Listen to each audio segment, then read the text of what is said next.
Di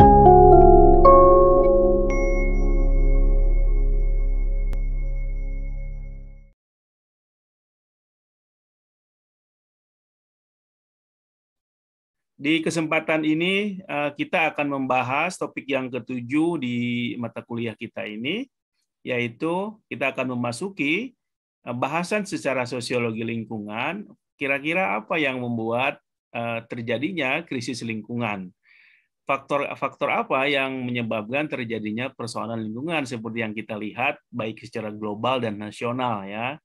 Ini merupakan salah satu tugas sosiolingkungan untuk mengungkap secara ilmiah kira-kira faktor apa yang menyebabkan terjadinya krisis lingkungan yang kita rasakan sekarang ini ya. Nah, pada kesempatan kali ini saya hanya ingin membahas satu faktor saja yang punya kontribusi besar bagi munculnya krisis lingkungan. Faktor ini sangat penting dan saya kira mungkin bukan satu-satunya, tapi mungkin punya peranan penting bagi munculnya environmental problems or isu yang kita lihat baik secara global dan nasional ya. Oke, yaitu apa yang disebut dengan developmentalisme. Dalam bahasa Inggris disebut developmentalism. Nah, kalau di Indonesia kan mungkin developmentalism itu bisa menjadi pembangunanisme. Ya, apa itu developmentalisme atau pembangunanisme itu? Saya akan uraikan kepada Anda melalui slide ya, supaya Anda mudah menangkapnya. Ya, oke.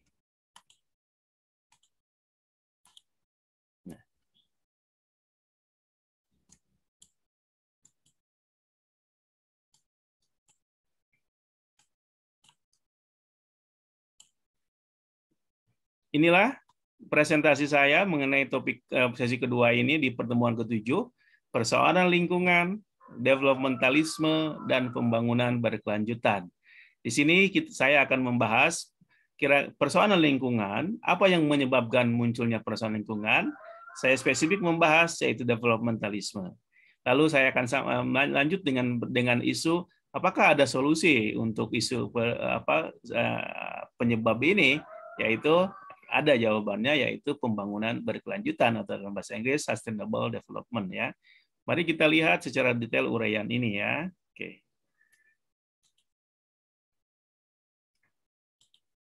Nah, saya ingin Anda mereview kembali, mengingat kembali apa yang dilakukan oleh sosiologi lingkungan.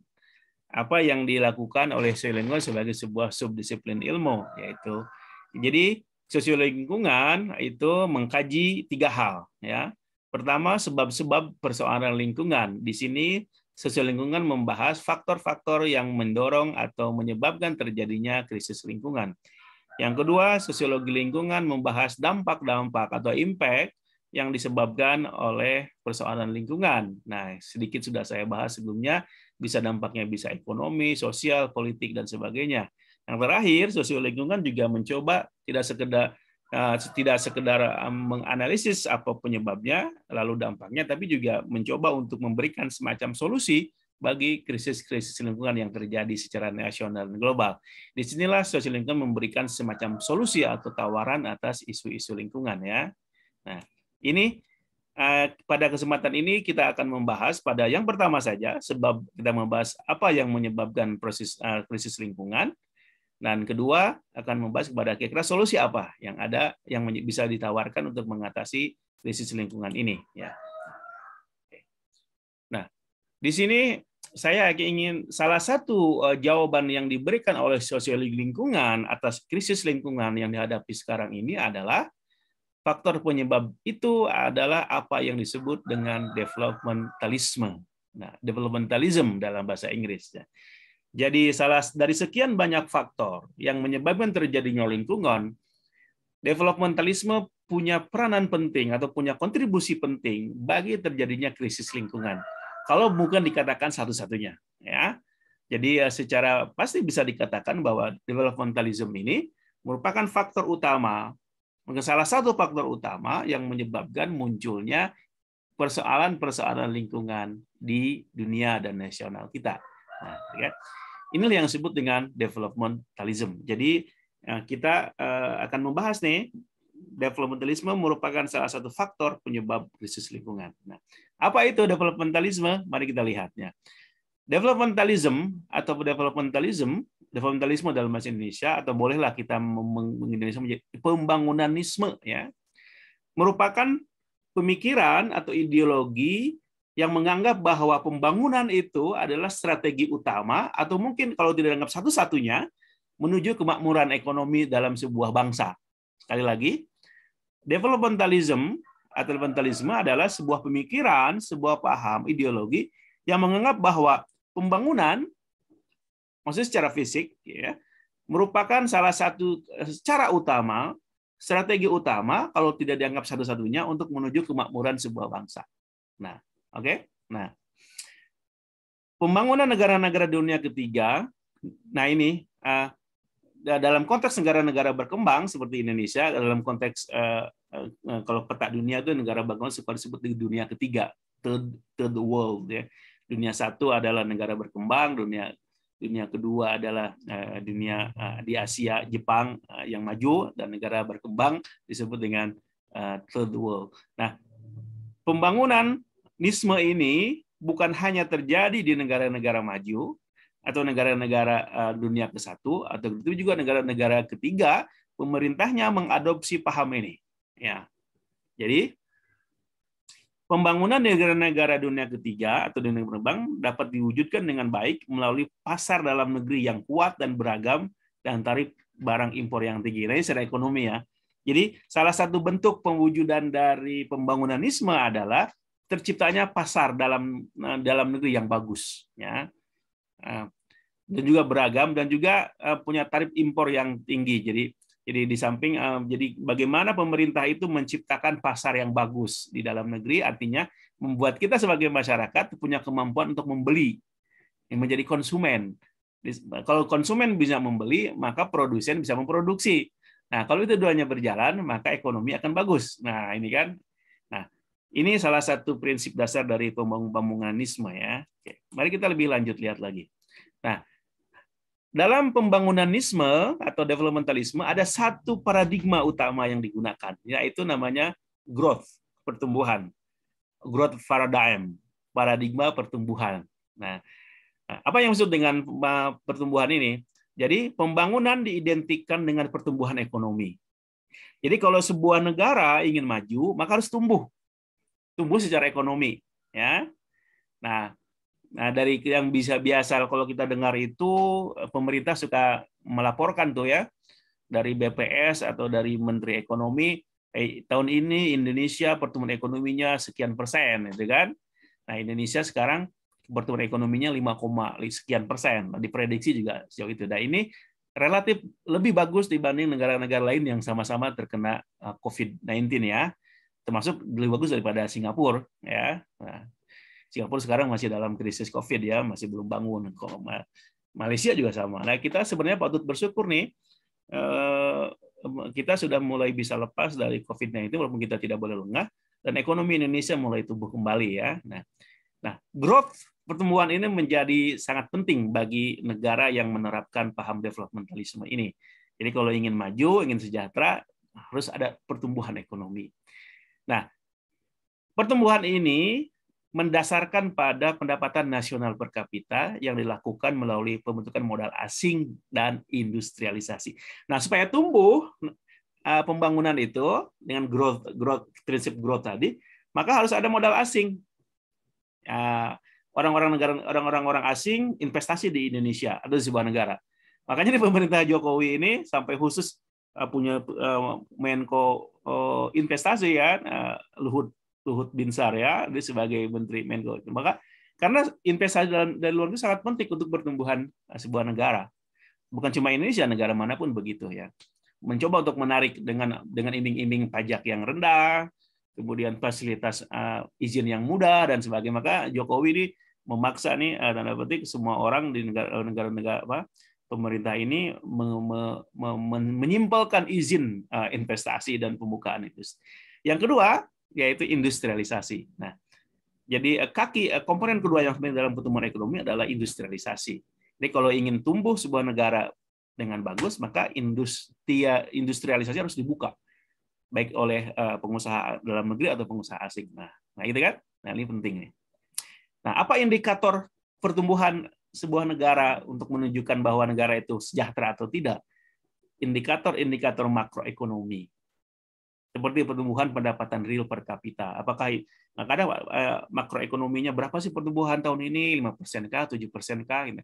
Sekarang di Indonesia ini termasuk negara yang sebenarnya kita patut bangga. Kita masuk ke kelompok negara G20, G20, Group 20, termasuk negara yang punya nama itu income nasional yang tinggi ya. Nah, Singapura, Malaysia tidak masuk. Kita termasuk jajaran-jajaran negara kaya di dunia karena kita punya GDP yang sangat tinggi sebenarnya. Karena kita punya jumlah, memang tidak terasa oleh kita karena kita banyak orangnya, gitu. Tapi bayangkan nih, APBN kita itu kalau nggak salah 5.000 triliun apa sampai 6.000 triliun, luar biasa kan sebenarnya. Oke. Nah, ini indikator pertumbuhan itu terlihat pada makro-makroekonomi seperti itu ya. Apakah pendapatan masyarakat per kapitanya meningkat dan juga pertumbuhan ekonomi meningkat setiap tahun atau tidak. Ini salah satu indikatornya ya. Nah, dalam paham developmentalisme bahwa tugas pemerintah itu apa? Nah, di sini mereka memandang pendukung teori paham ini berpendapat bahwa tugas pemerintah itu dalam pembangunan adalah meningkatkan dan memacu pertumbuhan ekonomi. Nah, ini tugas pemerintah tuh ya. Jadi kalau sebuah negara yang mengikuti paham developmentalisme itu, maka tugas pemerintahnya adalah bagaimana meningkatkan dan memacu pertumbuhan ekonomi. Oke? Dengan cara meningkatkan rasio tabungan pemerintah negara dan juga menurunkan rasio modal output. Nah, maka di sini salah satu teori yang dipakai namanya adalah trickle down effect. Nah, salah satu yang dipakai oleh penduduk negara yang menggunakan developmentalisme adalah bahwa pembangunan itu hasilnya yang penting tumbuh ke atas, nanti lama-lama efeknya akan menetes ke bawah. Jadi tumbuhkan dulu ekonominya ke atas gitu kan, dari segi 5%, 7%, bahkan di atas 10% seperti Cina pernah ya. Maka kalau sudah tumbuh nanti secara alamiah dalam pandangan mereka akan menetes efeknya kepada masyarakat, nah, gitu kan, namanya trickle down effect. Artinya pembangunan ekonomi yang tumbuh secara otomatis, tanda petik dalam pandangan ini akan nanti berakibat kepada hal yang positif bagi masyarakat. Contohnya apa? Masalah kemiskinan akan terhapus katanya. Kemudian juga misalnya hal-hal yang bersifat kemiskinan akan terhapus dengan ekonomi yang tumbuh. Nah, dengan paradigma inilah mereka berpandangan bahwa ekonomi tumbuhlah, nah, lalu nanti efeknya akan terasa oleh masyarakat. Nah, pendidikan akan bagus, ekonomi akan bagus, isu-isu sosial akan bagus dan sebagainya.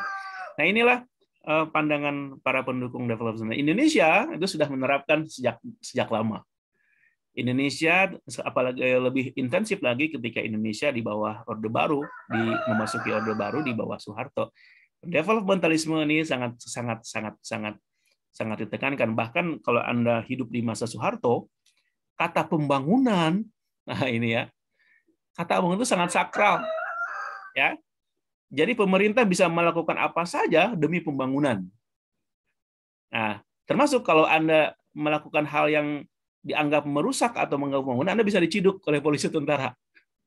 Ya, Anda misalnya protes pembangunan sebuah bendungan.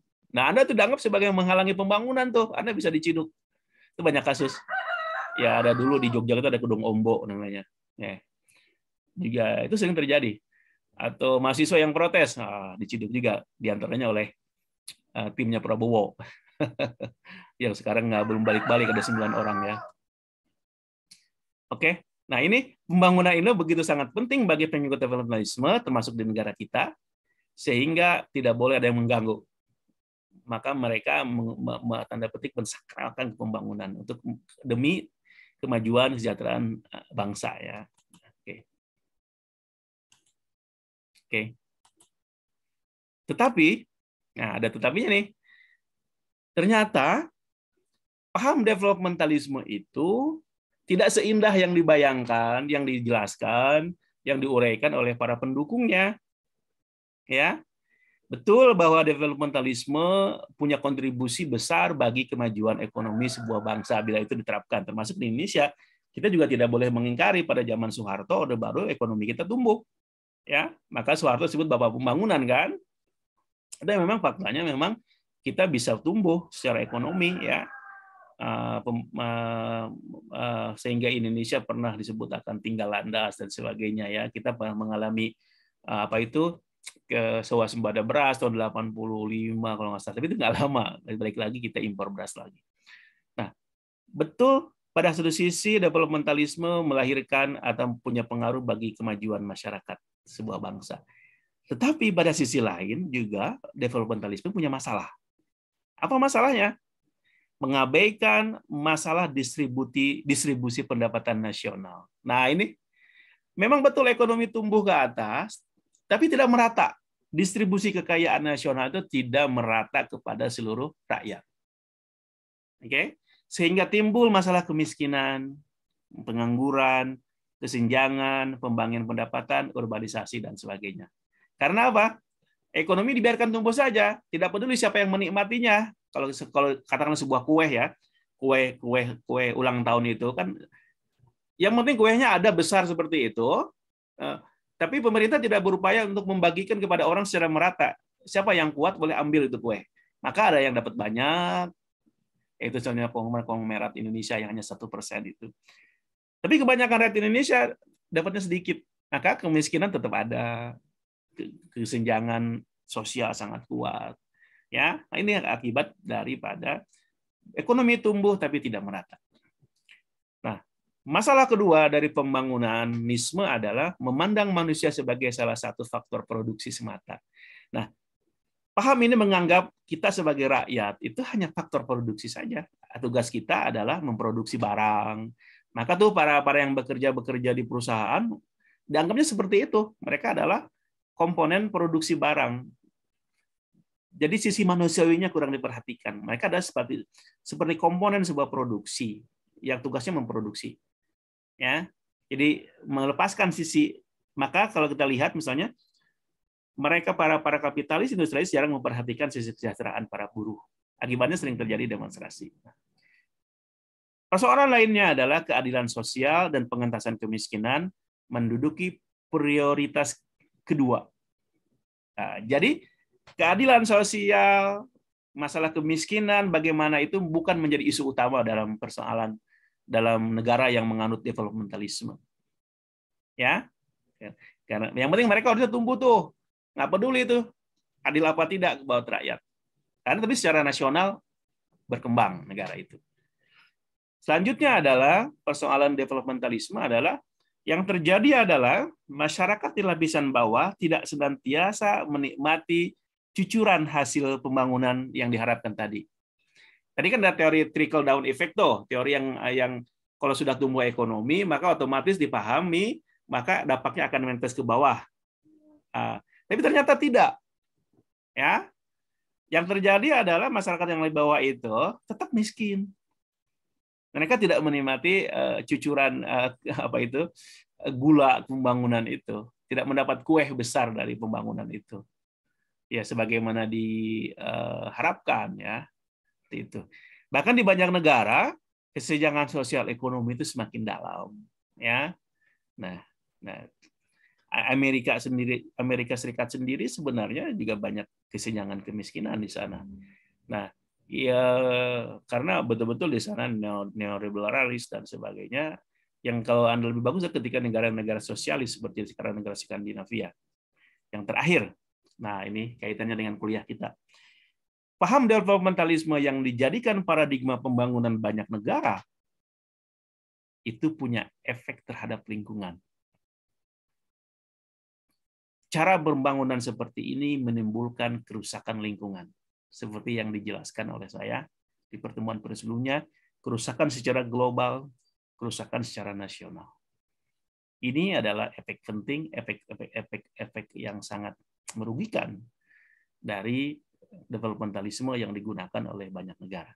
Oke, kerusakan lingkungan. Oke.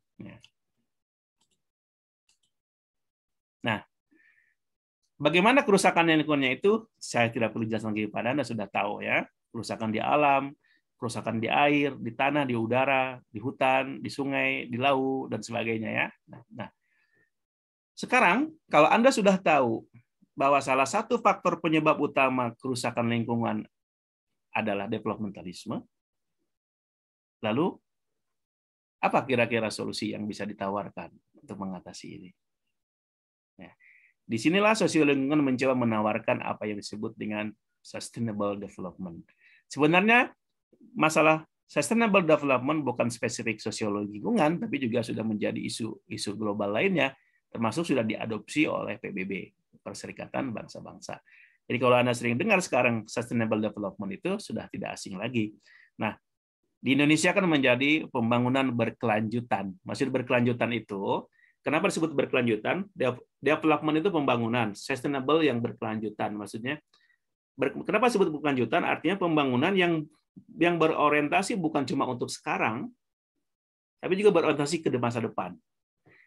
Pembangunan yang dipentingkan bukan hanya untuk Anda sekarang yang hidup sekarang ini, tapi juga untuk anak dan cucu Anda dan sebagainya di masa depan. Berlanjut ke masa depan. Nah, maksudnya. Apa itu sustainable development secara definitif? Nah, ini definisi pembangunan berkelanjutan itu seperti ini ya. Pembangunan berkelanjutan didefinisikan sebagai pembangunan untuk memenuhi kebutuhan masa kini tanpa mengorbankan kebutuhan generasi mendatang. Oke. Nah, ini kan.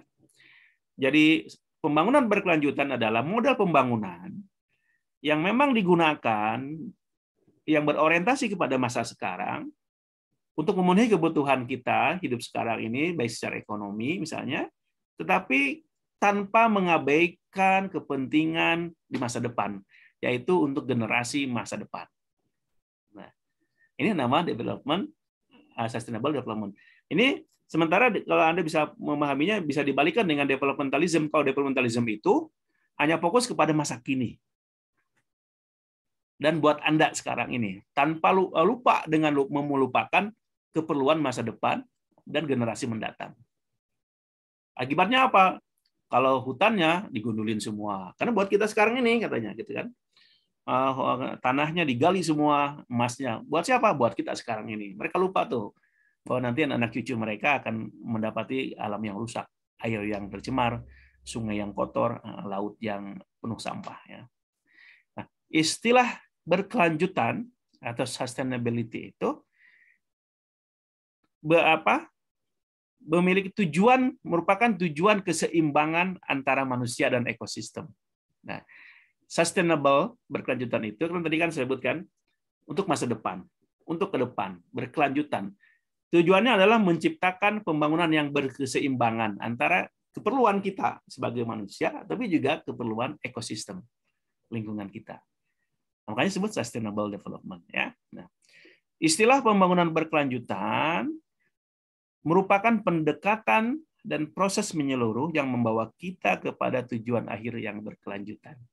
Nah ini, jadi ini adalah tawaran yang bisa yang diberikan oleh atas persoalan lingkungan yang dipahami sekarang ini, bahwa krisis lingkungan yang dialami oleh kita sekarang ini disebabkan oleh developmentalisme, yaitu suatu paham yang banyak dianut oleh banyak negara, yang menekankan kepada pertumbuhan ekonomi dengan melupakan kepentingan yang lainnya, sosial, politik, budaya, dan sebagainya, dengan melupakan kepentingan masa depan.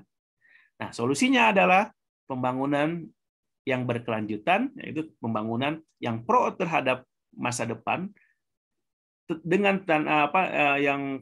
tanpa juga melupakan kepentingan sekarang ini, dengan memperhatikan keseimbangan antara kepentingan manusia dan kepentingan ekosistem. Oke, nah ini.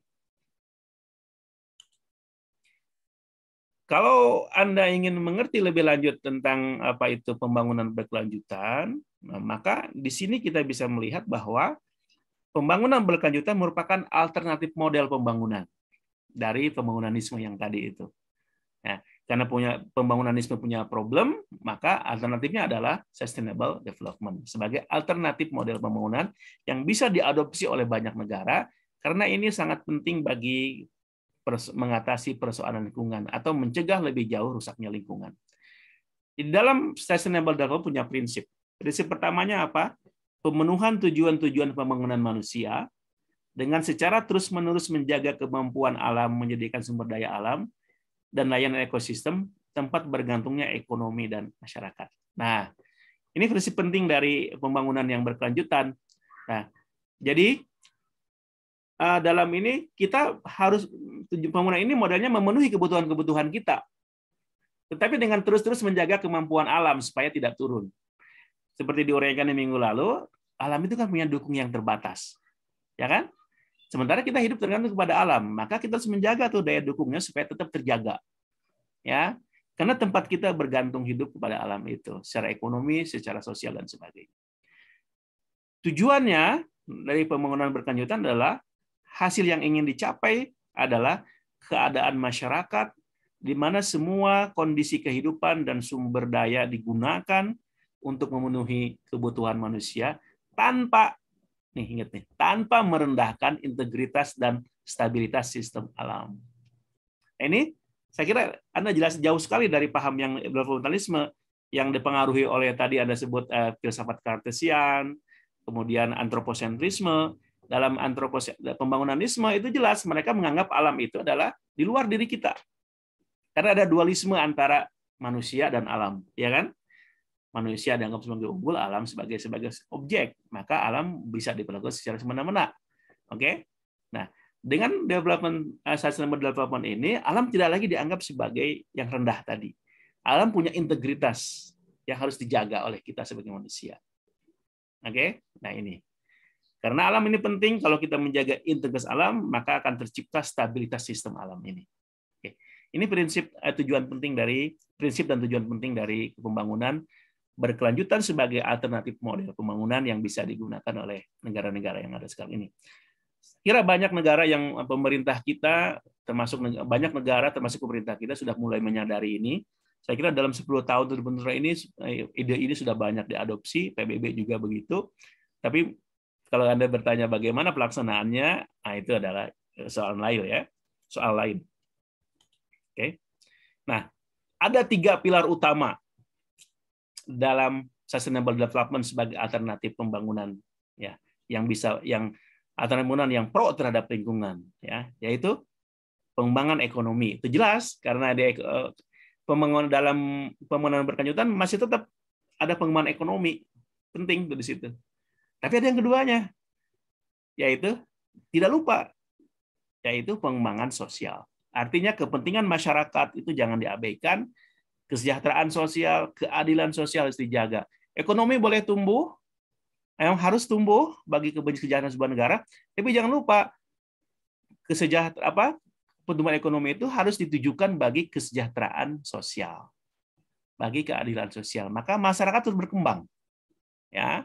Jangan tadi tuh seperti model tadi pembangunanisme, yang penting tumbuh aja, nggak peduli itu yang nerimanya siapa, ya. Hanya walaupun yang banyak menerimanya sebagian kecil, sementara kebanyakannya tidak. Yang ketiga, nah ini penting. Pilar ketiga dari sustainable development adalah perlindungan lingkungan. Ini tiga pilar. Ekonomi berkembang, sosial, kepentingan sosial ekonomi dipelihara, dan lingkungan dijaga. Nah, ini 3 pilar tuh kalau kita melihat menjadi sebuah tungku ya. Kalau tungku bisa berdiri, kalau Anda pergi ke hutan, kalau lalu Anda ingin memasak kan ada bikin tungku 3 kaki kan. Ini bisa berdiri kalau ada 3 kakinya kan. Maka ada ekonomi, ada sosial, ada lingkungan. Nah, ini prinsip utama atau 3 pilar utama dalam pembangunan berkelanjutan. Semuanya untuk siapa? Untuk generasi kita dan generasi mendatang Anda. Anak cucu Anda, cicit Anda, dan sebagainya, sehingga mereka mewarisi alam ini dalam kondisi bagus, tidak dalam kondisi rusak, ya, seperti sekarang ini. Oke, ada dua inti, konsep inti dalam pembangunan berkelanjutan, yaitu kebutuhan yang harus diperhatikan dalam pembangunan berkelanjutan, yaitu kebutuhan. Kebutuhan siapa? Kebutuhan yang harus diutamakan adalah kebutuhan pihak orang-orang marginal, orang-orang kecil, yaitu khususnya pihak miskin yang semestinya mereka diberi prioritas oleh negara untuk supaya mereka bisa hidup layak. Ini beda tuh dengan yang developmentalisme. Developmentalisme yang penting tumbuh aja, orang miskin nggak usah dipedulikan. Ya. Yang kedua, yaitu dalam konsep inti pembangunan berkelanjutan adalah keterbatasan. Kesadaran bahwa alam ini, buminya, lautnya, airnya, udaranya itu punya keterbatasan. Punya daya dukung yang terbatas. Itu mesti kita jaga, jangan sampai rusak. Kalau daya dukungnya berkurang, maka itu berpengaruh kepada kita sebagai manusia. Oke? Seperti itu. Nah, hal-hal yang tadi itu diadopsi tuh oleh PBB itu, ya. PBB mengadopsi pembangunan berkelanjutan ini sehingga mereka menciptakan apa yang disebut dengan Sustainable Development Goals, tujuan-tujuan pembangunan berkelanjutan.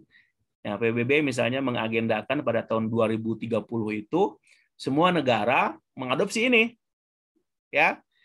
Maka PBB misalnya punya program tuh 2030 Agenda for Sustainable Development. Nah, semua negara diharapkan mengadopsi ini yang universal, integral, dan transformatif. Jadi pada tahun 2030 ini, kurang lebih 10 tahun ke depan, diharapkan semua negara mengadopsi sistem pembangunan model ini demi keberlangsungan alam ini bagi kita dan generasi mendatang. Ya. Nah, dirumuskan dalam tujuan-tujuan pembangunan berkelanjutan ada 17. Nah, kalau sebuah negara ingin mengadopsi sistem pembangunan berkelanjutan, maka setidaknya ada 17 hal, sebuah tujuan yang mesti diperhatikan oleh negara dalam pelaksanaan pembangunannya. Yaitu tidak lagi ada kemiskinan. Ya kan? Jadi ekonomi tumbuh boleh, tapi jangan lupa kemiskinan diurus dong. Tidak lagi. Jadi dalam 2030 kebetulannya negara kalau memang ingin melaksanakan sebuah sistem pembangunan yang berkelanjutan, maka tujuan mereka harus tidak ada kemiskinan. Tujuan kedua, tidak lagi ada kelaparan di kalangan masyarakatnya. Terciptanya kesehatan yang baik buat semua orang, bukan cuma orang kaya aja, tapi lebih juga orang-orang bawah, menengah juga harus punya kesehatan yang bagus. Nah, terlepas dari kekurangannya, upaya pemerintah zaman sekarang ini, misalnya dengan menciptakan BPJS, itulah salah satu cara menurut saya bagus, walaupun masih kekurangannya, untuk menciptakan kesehatan yang bagus bagi banyak orang. Ini saya kira mengadopsi dari negara-negara Skandinavia, ya, termasuk juga yang menciptakan pelayanan kesehatan bagi banyak orang. Ya. Pendidikan yang berkualitas, nah harus tuh dituju oleh negara yang melambangkan pembangunan berkelanjutan. Kesetaraan gender, jangan lagi ada pihak-pihak perempuan yang tidak memperoleh hak-hak dasarnya, pendidikan, kesehatan, dan sebagainya. Ya. Air bersih dan sanitasi. Nah, ini menjadi problem negara-negara berkembang termasuk negara kita. Kita semua masih menghadapi problem air bersih.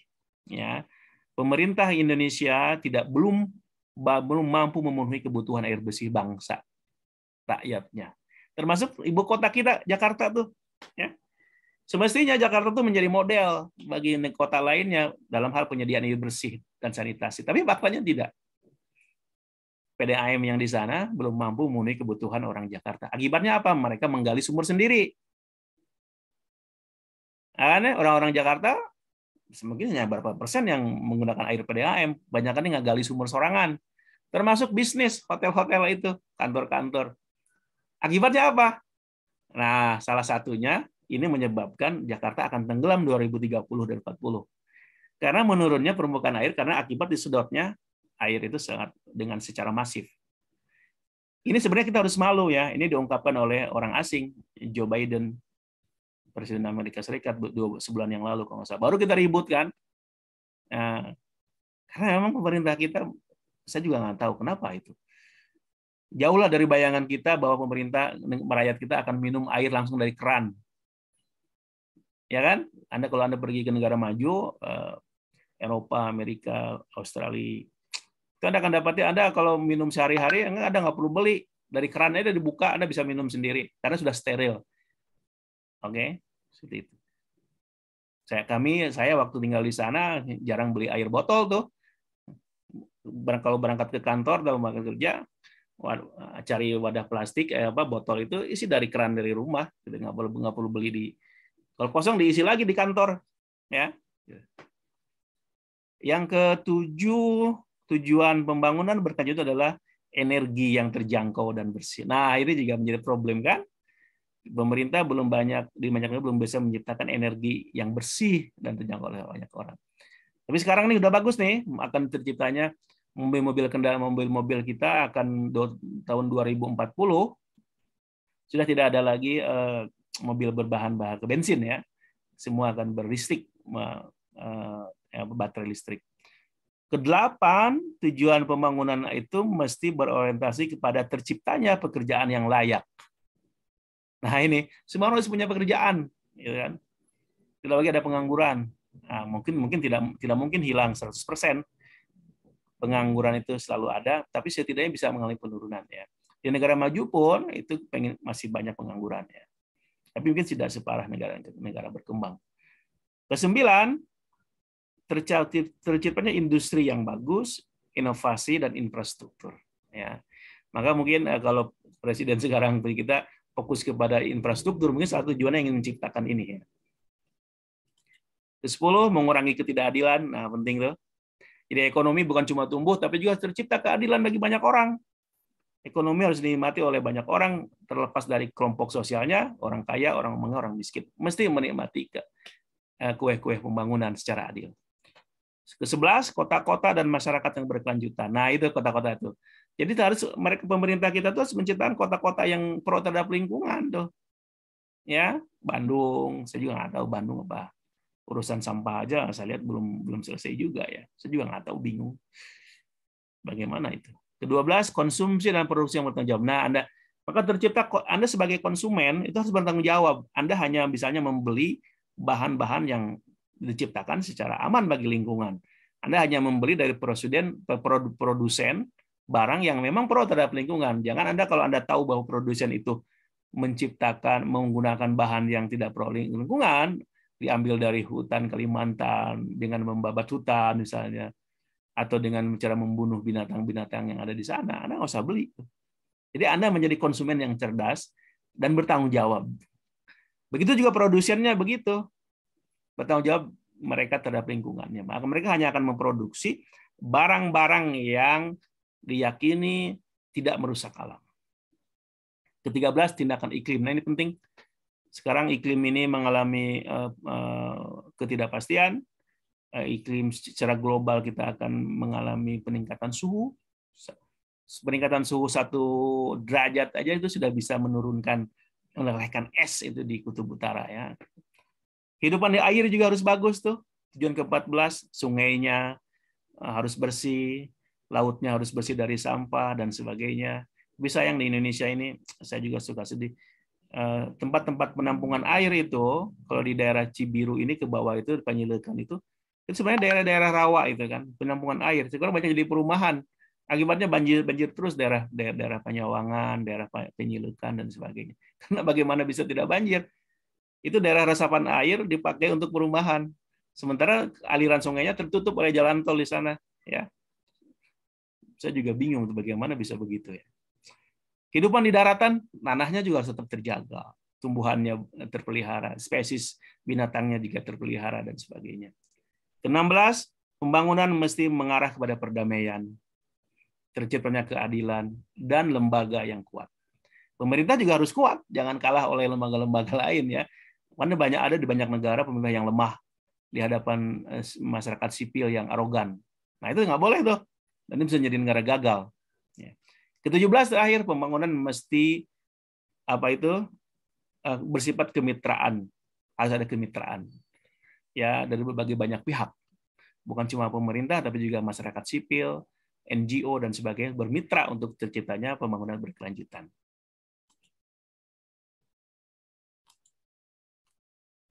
Begitu ya uraian saya mengenai topik ini, topik ke-7, yaitu uraian saya bersifat menjelaskan bagaimana salah satu faktor yang mendorong terjadinya kerusakan lingkungan yaitu developmentalisme yang dipakai oleh kebanyakan di dunia ini. Nah, lalu solusi yang diberikan untuk PAMIN adalah didorong negara-negara itu mengadopsi alternatif model pembangunan yang disebut dengan sustainable development yang pro terhadap lingkungan demi kepentingan sekarang ini, tapi juga untuk kepentingan masa depan kita. Ya. Oke, saatnya Anda bertanya.